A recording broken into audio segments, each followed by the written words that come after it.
So I was talking to someone in the mining industry today. And we were talking about China and COP 26, which is the Conference of Parties, which is a group in Glasgow that met about climate change and stuff this year.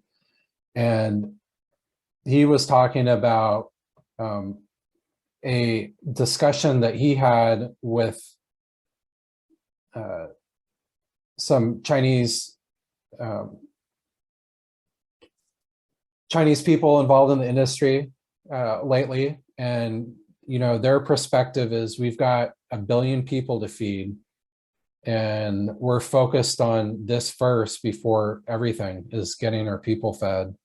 Building our strength as a country, and it's often people say first world problems for stuff, but Western liberalism has had this kind of reign where we've been unchallenged for a long time, and China's really kind of taking us over, and it's Ukraine and Russia is pretty horrible, but some of the responses to have accelerated a shift away from using the US as a trading party and as a reserve currency in transactions. So it's kind of, I'd say, like shook up the world in a way where like India is going to start trading with Russia for oil and rupees. Saudi Arabia, I believe, is in talks to start trading with China in the yuan. And for the longest time, we've had this exchange relationship where global trade, especially in these large commodity markets, have been occurring in US dollars. It's brought a lot of strength to our country, and that's really shifting. It's I feel that we have eyes differently on different places than I would necessarily have my eyes on if I were in leadership. But it's just kind of, you may want to do something to prove that you can do something, but oftentimes those decisions backfire, right? Right. So it's just kind of a really complicated time right now. Yeah. This might seem off topic. I think it's connected, so you can cut it out later if it's. um, I'm thinking about when you're talking about how China is looking to feed their people first and then worry about everything else second. And like today, I remember actually even in a health class in college, one of the professors asking, so why do you think most people eat unhealthy? Like they eat McDonald's over eating a nice fruit salad or fruit and vegetables and all the different things they need. And me and my either innocence or arrogance or stupidity or a mixture of the three, I was like, well, it's easy. It costs a lot more to buy fruit and vegetables than it does to go buy a couple burgers at McDonald's. It costs more to plan out a very healthy or, natural meal, like growing the plants and taking care of the animals and stuff to thrive on, to farm it out, than it does to go to CC's and pay, $4 or $5 and get all the pizza you want. And as long as food can be made cheaper, it's almost always going to be easier. It's one of those cycles that I don't know how easy it is to break. I might stop eating CC's, but I'm going to eat something else that is just as toxic as far as health wise. But I say that, and to kind of put this in more of a perspective, once we started kind of not living off the land as much for natural production and everything, it seems that the population has a tendency to soar. We start. Do you remember when we were kids and they're talking about like 5 billion people is just going to be too much for the earth, and now we're like at 8 or 9 billion people, Yeah. and I don't even know if they're, I mean, I don't study the geography very well, but I'm kind of curious, like how difficult it would be just to feed people off the land if everybody was even willing to do that, especially in the midst of the talks that we're talking about right now, where everybody's kind of looking to make money on the side now. You know, India's no longer going with its traditional path; it's looking for some different paths, and I'm guessing other countries are doing the same. Yeah. Yeah, I don't, it's kind of just, it's more complicated than people give it. And it just,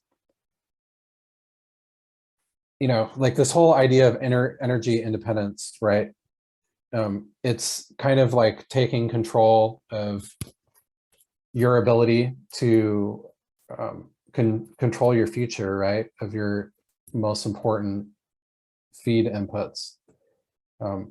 Like one of the things that worries me globally when it relates to hunger is, I believe Russia is the world's largest exporter of fertilizers.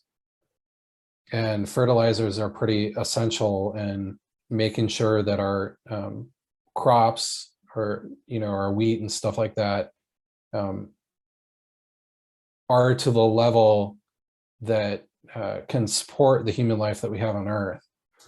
And it's just, like America's a rich country.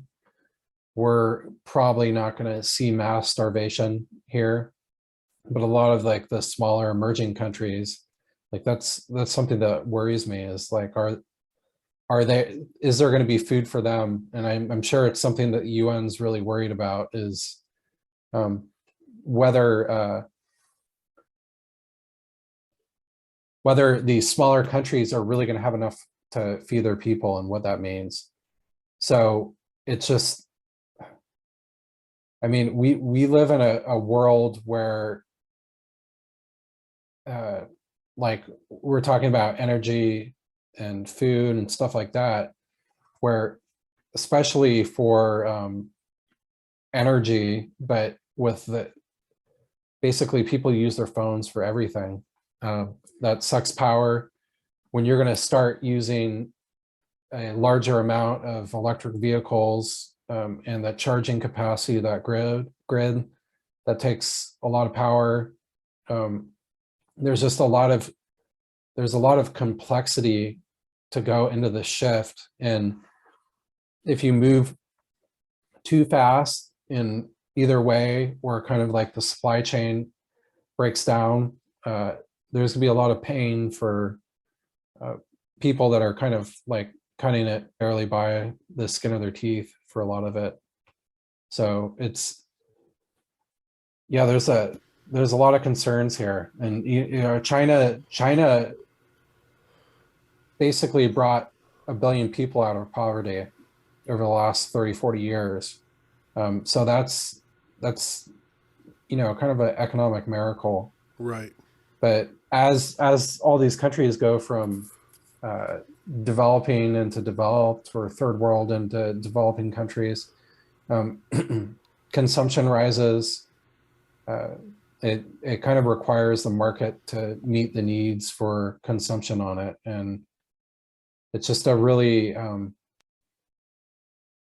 it's a weird time, because when it comes to a political sense, a lot of politicians are asking these people to basically give up improving their quality of life. Uh, and I just don't see pretty much anybody who would really want to agree to that. Well, that's kind of the rub, isn't it? Yeah, I mean, so it's if difficult.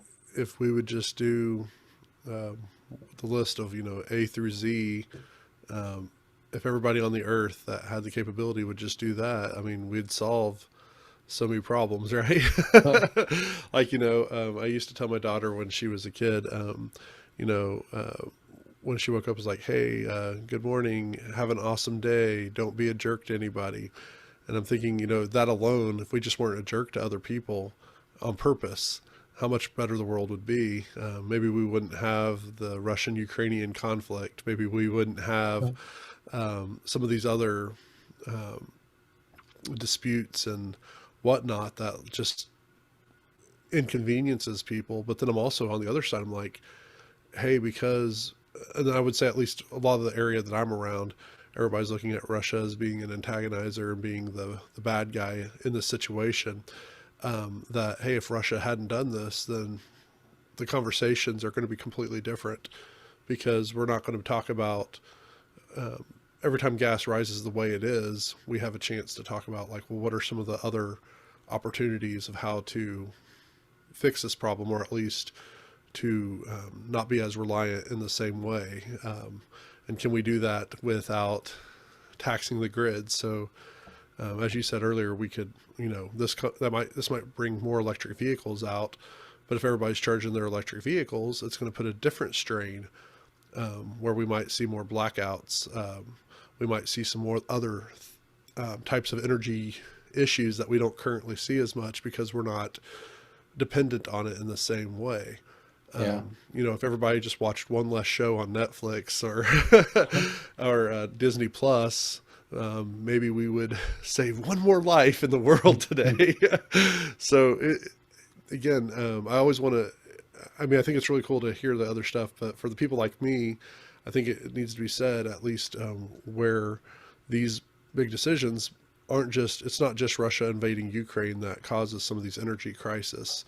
It's us having this conversation on computer, recording it and uploading it and stuff, that causes some of the problem, but we don't see the percentage of depth that we do with an invasion of a country that has oil, or natural gas. We don't see the impact of every time we answer our phone for one of those stupid spam calls that tells us that our car insurance and warranty needs to be taken care of. Yeah, that's hilarious. That does put a dent into the energy issues. It's just, it's not as dramatic, so we don't care, or we don't care enough, maybe is a way of saying that. So I always want to kind of bring that macro down to the micro, but also the micro up to the macro on some of this. Mike with the micro. Yeah, it's just electrical needs are going to go up dramatically. Like, even if you didn't have transfer from combustion vehicles to electric cars, it's going to grow up dramatically anyways. So computers get faster, you kind of have more of it, and a full rollout of 5G and what that means for industrial sensors and sensors on everything. It's just that there's a lot of energy need, and it's going to take a lot of base minerals to create all that infrastructure. If it's going to be wind and solar, silicon and aluminum and all that stuff, rare earths. So it's just, there's a lot of intensity that's going to go into basically replacing everything. And the fact of the matter is, when you consume more, you don't consume less.